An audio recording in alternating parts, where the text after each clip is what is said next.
Reklamo laban sa kanya isang joint complaint affidavit with motion for preventive suspension. No? Ito yung kanyang kasong kinaharap. Criminal case, ang criminal case na kinaharap ni Hilong Talilong ay violation of Articles 124. Ano ba yung Article 124 ng Revised Penal Code? Ito yung tinatawag na arbitrary detention. Mabigat na kaso yan, arbitrary detention. Ano? Meron din siyang violation ng Article 126. Ano yung Article 126? Delaying the release ng isang taong under detention at violation of Article 129. Ano po yung 129? Yung search warrants. Pakinggan ninyo ha. Search warrants maliciously obtained and abuse in the service of those legally obtained. Seryosong kaso ang kinakaharap nitong Hilong Talilong na si Agent John Mark S. Calilong. Ano ho? Yung Hilong Calilong, ano ba ang ibig sabihin ng Hilong Talilong? Sa mga malalalim sa Tagalog, ibig sabihin nito yung lito, yung tuliro, yung hilo. Hindi niya malaman anong nangyayari, hindi niya mapagtagpi-tagpi ngayon yung kanyang pagsisinungaling.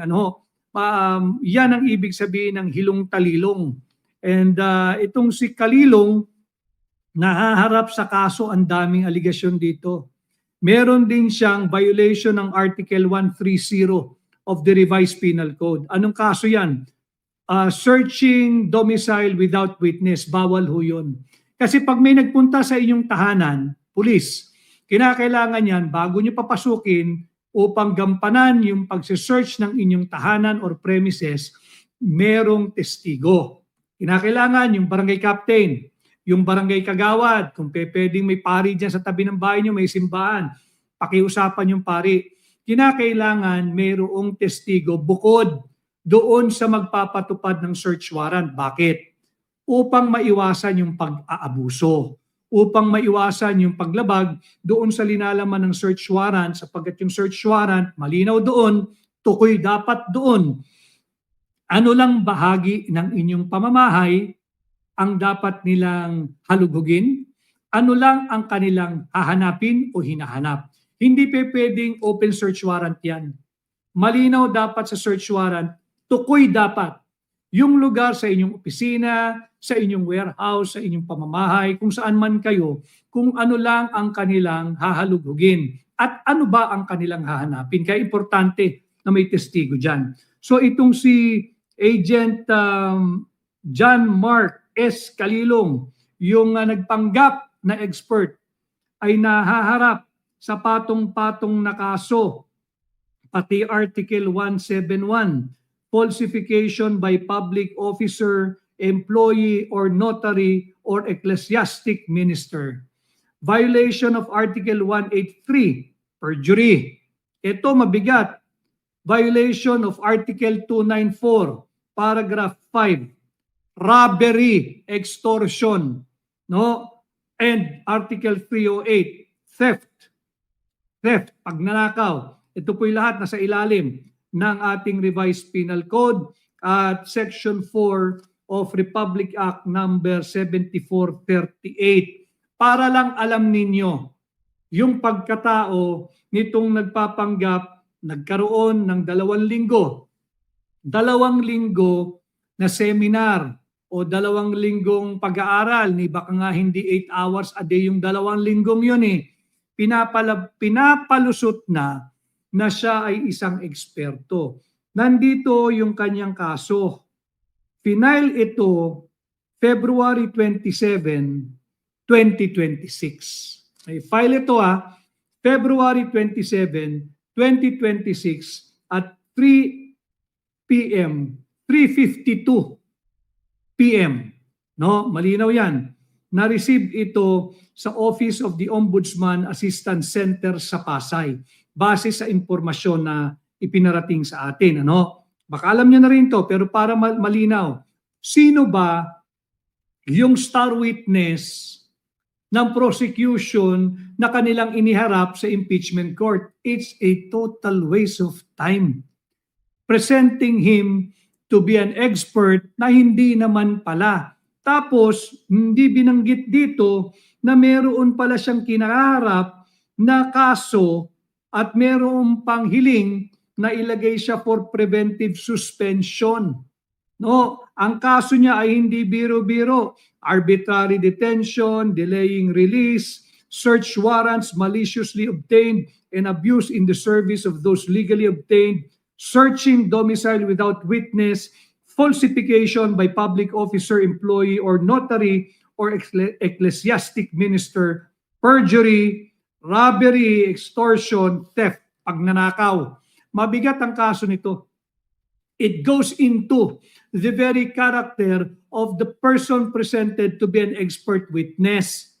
Na gustong palusutin na siya ay eksperto at yung kanyang testimonya kahapon ay nagkabutas-butas na. Wasak ang prosecution sa sarili nilang opensa.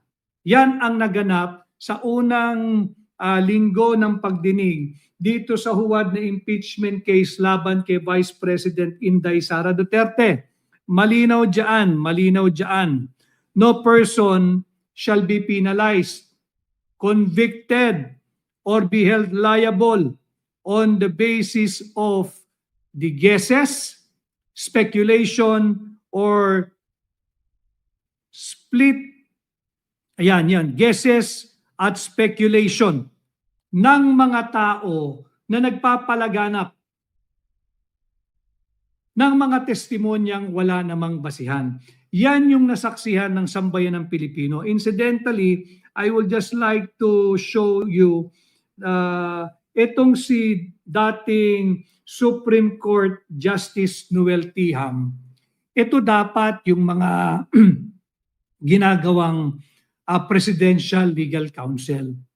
Hindi ng kasalukuyang Pangulo, hindi ni Bongbong Marcos, ayaw niya yung mga ganito eh. Yung mga tao magsasabi sa iyo ng totoo at hindi ito employment driven.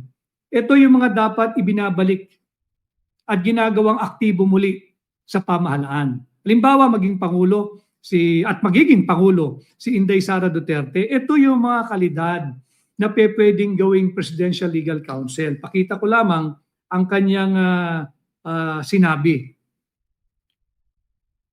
Kikita niyo ba? Tatama sa ilaw eh. Yan. Paki-screenshot nyo na lang. Yan po si dating si retired Justice Noel Tiham ng Korte Suprema.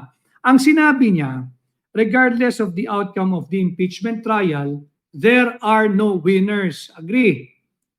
Ang pinakatalunan daw dito ay ang ating bansa sapagkat ito ay paglustay ng ating kakarampot na resources at oras ng pamahalaan. Tatalakayin natin yan, bakit siya tama dyan. Sabi niya, the impeachment trial is full of fabulation, fabrication, and misallocation of resources. Malinaw yan. It is an exercise in futility that will neither contribute to our economic growth or the restoration of good governance.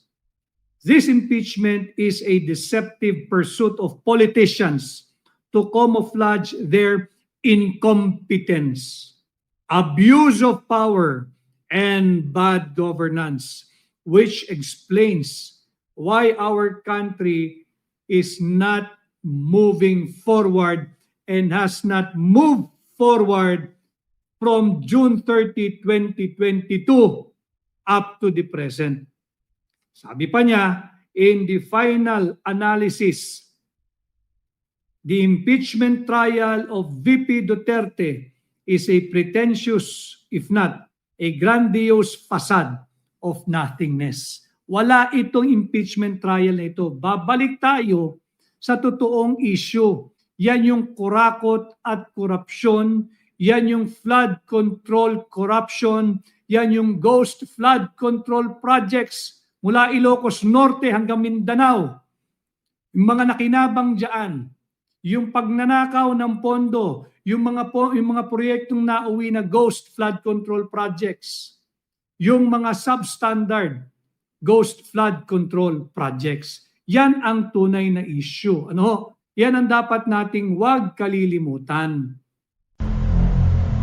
Ayan mga kababayan, napakarami nga ng kaso na isiniwalat ni Attorney Vic. Subalit, marapat na tayo ay magsaliksik din upang malaman natin ang buong katotohanan sa mga pahayag na ito ni Attorney Vic Rodriguez, sapagkat ito ay pinadala lamang sa kanya at kailangan pa natin itong i-confirm. Samantala, sa nagaganap na impeachment ayon sa dating Supreme Court Chief Justice Tiham, walang mananalo sa dalawang panig, sa halip ito ay magdudulot ng paggasta at pagsakripisyo ng ating kakarampot na kita, at sa bandang huli, taong bayan ang talo sa kasong ito.